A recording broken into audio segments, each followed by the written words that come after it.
One would assume that the most disadvantaged people embrace social change and new technologies that alter the status quo. But the opposite is true. Hey y'all, for this week's read, I have Unjust Systems Prevail, Social Change is Rare. It's a blog post by Anita Posch, who is the founder of Bitcoin for Fairness. This blog focuses on the realization that despite the need for change in certain countries with authoritarian regimes, the people in that system just can't see the change or can't make the change happen. I feel it's important to talk about this and to see while Bitcoin does fix a lot of things, it doesn't fix people who are in a broken system. So I'm going to jump into this read and then get my 2 cents afterwards. Hope you stick around. And now, Unjust Systems Prevail, Social Change is Rare by Anita Posch. One would assume that the most disadvantaged people embrace social change and new technologies that alter the status quo. But the opposite is true. In the past few years, I've devoted nearly 12 months to Zimbabwe, sharing knowledge about Bitcoin, introducing people to it, and helping establish local meetup groups. I was also a guest on one of the country's largest YouTube shows, discussing how Bitcoin can address the need for a global, permissionless currency and serve as a savings tool in a country plagued by inflation and financial controls for over 30 years. Turns out, there hasn't been any significant change. Unlike neighboring countries such as Zambia and South Africa, I struggle to encourage regular meetups or local initiatives aimed at promoting the concept of freedom money. While many individuals did enhance their understanding, it's disheartening that Bitcoin online groups ended up echoing the ideology prevalent on US-based Bitcoin Twitter accounts. My reasoning for the lack of local initiatives was that life is extremely hard in Zimbabwe. For the average person, apart from the wealthy few, everyday existence is a constant struggle due to economic hardships. People are forced to tirelessly navigate the challenging monetary landscape just to get by. Consequently, there's neither the time nor the resources available to enact positive change. Furthermore, individuals who dared to improve their community were met with arrests and intimidation by law enforcement. I remember Andreas M. Antonopoulos' saying 4 years ago, "Bitcoin is not ready for Zimbabwe, and Zimbabweans are not ready for Bitcoin." I didn't want to hear it. Now I have to acknowledge that radical change won't happen in Zimbabwe. Not in general, not in terms of Bitcoin adoption. Despite an authoritarian system that has been stealing from its people and the country's vast resources, the people suffering the most are the least likely to change the situation. Contrary, the system is being justified not only by those who gain from it, but also by those who are disadvantaged the most. In unfavorable conditions, they are the least motivated people to change the situation. The reason for this is system justification. Disadvantaged groups consistently support the status quo, even if it is totally detrimental to their living situation.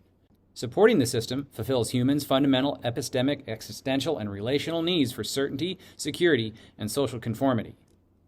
In essence, individuals who endure hardships find solace in rationalizing and endorsing the existing system, thereby reinforcing the status quo. System justification motivation typically leads people to resist social change and to perceive it as threatening to the status quo. That's why efforts to further the knowledge of how the current financial system is to the detriment of us all and has long-reaching negative global effects on the environment and society did not gain the importance in people's minds they should. How to make a ruckus.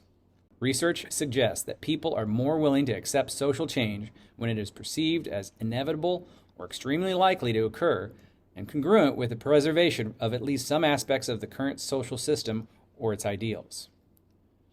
Framing proposed changes as system-sanctioned, as patriotic and consistent with the status quo, might enable people to improve upon the status quo rather than reflexively defend against the possibility of change. Hey y'all, if you're enjoying this content, make sure to like and subscribe. Consider sharing it with your family and friends. And as always, leave a comment below. I'd love to hear what you have to think. Now on to my 2 cents. In societies governed by authoritarian regimes, a dysfunctional relationship forms, similar to the dynamic seen in unhealthy personal relationships. This relationship between the government and citizens is characterized by control, dependency, and a lack of genuine support. The continuation of this unhealthy relationship is necessary for authoritarian governments to maintain control of resources and production. It's perceived as necessary by the constituents because, as Anita points out, system justification essentially creates individuals who have to endure hardship and find solace in rationalizing and endorsing the existing system, thereby reinforcing the status quo. This leads to a cycle of submission and survival. This control manifests through various mechanisms such as economic constraints, suppression and censorship of dissenters, and manipulation of information.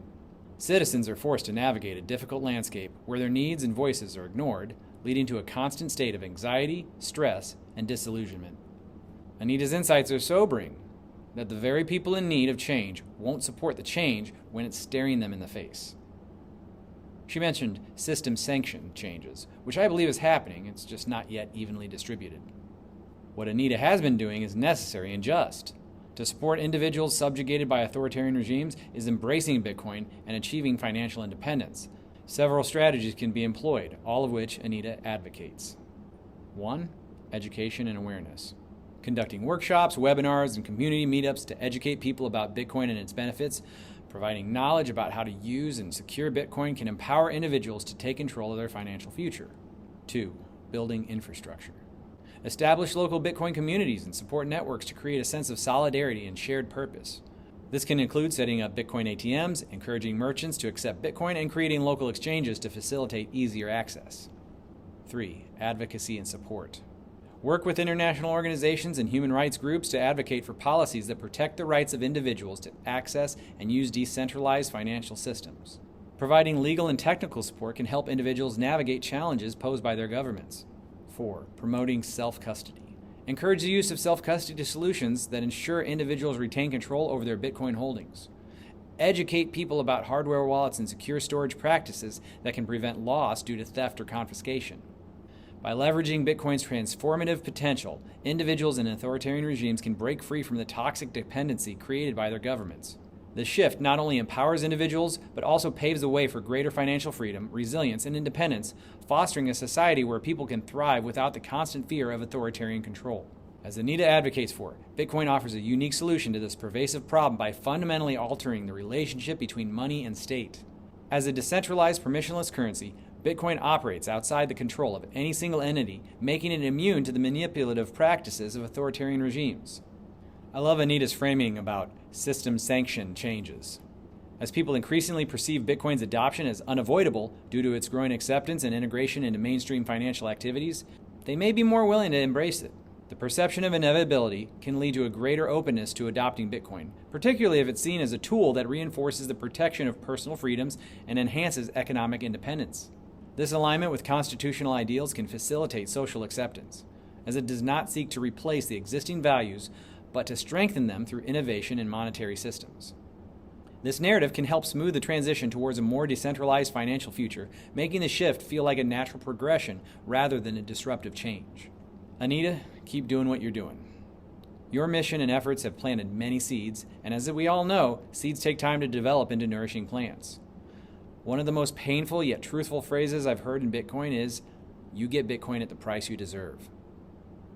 What I believe this means is that, oftentimes, pain is the best teacher. That's unfortunate. But in the aforementioned dependent relationship, one needs to hit rock bottom before they can grow. The good news is, there are people like Anita out there, on the ground, spreading the message of self-sovereignty. She's planting the seeds. Hopefully, over time, those will grow.